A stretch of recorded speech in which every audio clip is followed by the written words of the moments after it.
It was a cold afternoon in New York City, January 22, 2008. The streets of Soho buzzed with the usual rhythm of city life, honking cars, hurried footsteps, the hum of winter. Inside a quiet apartment on Broome Street, however, something devastating had just occurred. A young actor, only 28 years old, lay motionless in his bed. His name was Heath Ledger, a name that would soon echo across the world as one of Hollywood's most haunting tragedies. To the world, Heath was a force of nature, the golden boy of Australian cinema turned global star, the man who had transformed from teen heartthrob to one of the most respected actors of his generation. But behind the camera, away from the lights and applause, Heath was at war with something invisible, a quiet chaos that no one could see. Born on April 4, 1979, in Perth, Australia, Heath Andrew Ledger grew up with an adventurous spirit and a deep creative streak. Acting wasn't just a profession to him, it was a form of expression, a way to understand the world. When he moved to Hollywood as a teenager, he didn't come chasing fame, he came chasing meaning. And for a while, he found it. His early success in 10 Things I Hate About You made him a teen idol overnight, but he hated that label. He wanted to be more than just a pretty face. He deliberately turned down blockbuster offers, instead seeking roles that challenged him, roles that forced him to dig deep into the darker corners of human nature. Films like Monsters Ball, The Patriot, and A Knight's Tale established him as a talent to be taken seriously. But it was Brokeback Mountain that changed everything. His performance as Ennis Del Mar, a stoic cowboy struggling with forbidden love, was raw, emotional, and transformative. It earned him an Oscar nomination and turned him into an icon of artistic integrity. Yet, the intensity that made him great also began to take a toll. During interviews, Heath spoke about his inability to sleep, about nights spent tossing and turning, mind racing, heart pounding. He would later say, "I couldn't stop thinking. My mind just wouldn't shut off." That insomnia became both his muse and his tormentor. By the time he took on the role of the Joker in The Dark Knight, he was already struggling with exhaustion. Friends and family noticed the shift. He was more withdrawn, more tired, more fragile. But to Heath, this wasn't a breakdown, it was part of the process. He threw himself into the Joker with a kind of madness that frightened those around him. He locked himself in a hotel room for 6 weeks, filling notebooks with twisted phrases, sketches, and dark thoughts, all written from the Joker's perspective. He experimented with voices, laughs, and gestures until he found something terrifyingly real. Christopher Nolan, the film's director, later said, he immersed himself completely. He was fearless. But that fearlessness came at a price. Ledger's insomnia worsened. He began taking prescription medication, Ambien to sleep, painkillers for back pain, anti-anxiety pills for restlessness. The combinations varied, and so did the effects. Sometimes he'd sleep for a few hours. Sometimes, not at all. During the London shoot of The Imaginarium of Dr. Parnassus, colleagues noticed he was coughing constantly and appeared frail. He admitted to having a chest infection and struggling with exhaustion, but brushed it off. "I can't stop," he reportedly said. "I've got too much to do." When filming wrapped, he returned to New York to rest. He had a daughter, Matilda, with actress Michelle Williams, his ex-partner but still close friend.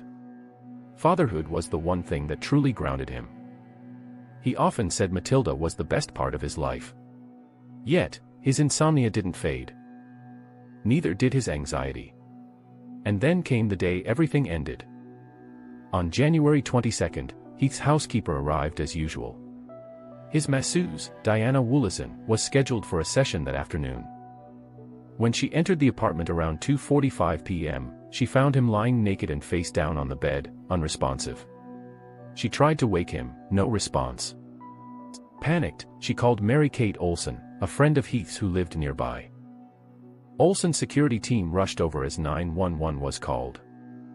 Paramedics arrived within minutes, but it was too late. Heath Ledger was pronounced dead at 3:36 p.m. The apartment was eerily calm. On the bedside table were bottles of prescription medication, painkillers, anti-anxiety drugs, sleeping pills. There were no signs of struggle, no suicide note, no evidence of foul play. The world reacted with disbelief. News outlets scrambled for answers. Fans flooded social media. Some whispered of suicide. Others blamed his commitment to the Joker role, claiming it had possessed him.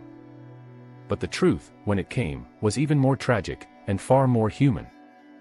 The medical examiner's report revealed the cause: acute intoxication from the combined effects of oxycodone, hydrocodone, diazepam, temazepam, alprazolam, and doxylamine. All legal. All prescribed. But together, deadly. It was ruled an accidental overdose. Heath hadn't meant to die. He had simply tried to sleep, to rest from the insomnia that had been tormenting him for months. Yet, many couldn't shake the feeling that something deeper was at play. His father, Heath Ledger, said in interviews that Heath had been exhausted to the bone. His sister, Kate, however, denied the narrative that he was depressed or suicidal. He was having fun, she said. He was full of energy. He was happy about his work and his daughter. So, was it an accident? Or was it the silent buildup of years of mental strain, artistic obsession, and emotional exhaustion, a hidden struggle the world refused to see? In many ways, Heath's death exposed the darker side of Hollywood, the relentless pressure to perform, to push boundaries, to always be perfect. The industry glorified his dedication but ignored the warning signs of burnout. He wasn't reckless, he was overwhelmed.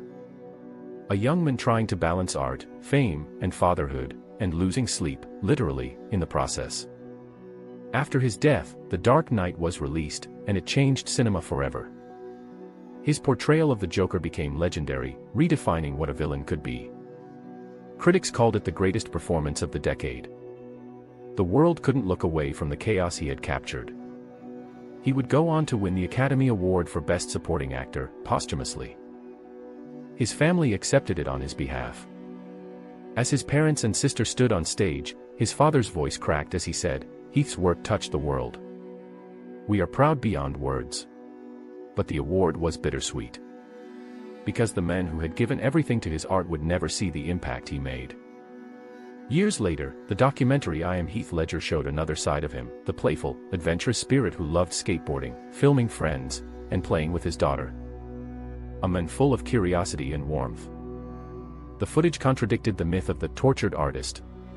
Heath wasn't broken. He was simply human, deeply passionate, deeply driven, and tragically, deeply tired. In one of his final interviews, Heath said, "I'm not good at sitting still. I'm always planning, always thinking. I can't turn it off." Those words echo with eerie poignancy now. Maybe the real tragedy of Heath Ledger isn't that he died young, it's that he was running faster than anyone realized, burning brighter than anyone could handle, and the world never gave him a chance to stop. The final hours of Heath Ledger weren't filled with drama or darkness. They were quiet. Lonely. A young man in his bed, trying to sleep, trying to find peace. And maybe that's the truth we have to accept, that sometimes, even the strongest, most brilliant souls fight battles we can't see. Heath Ledger didn't die chasing fame or fortune. He died chasing rest.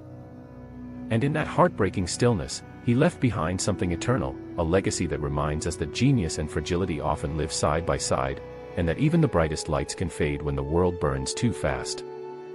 Heath Ledger's story isn't one of a downfall, it's one of brilliance, humanity, and the unbearable weight of greatness. And though his body is gone, his art still breathes, still haunts, still inspires.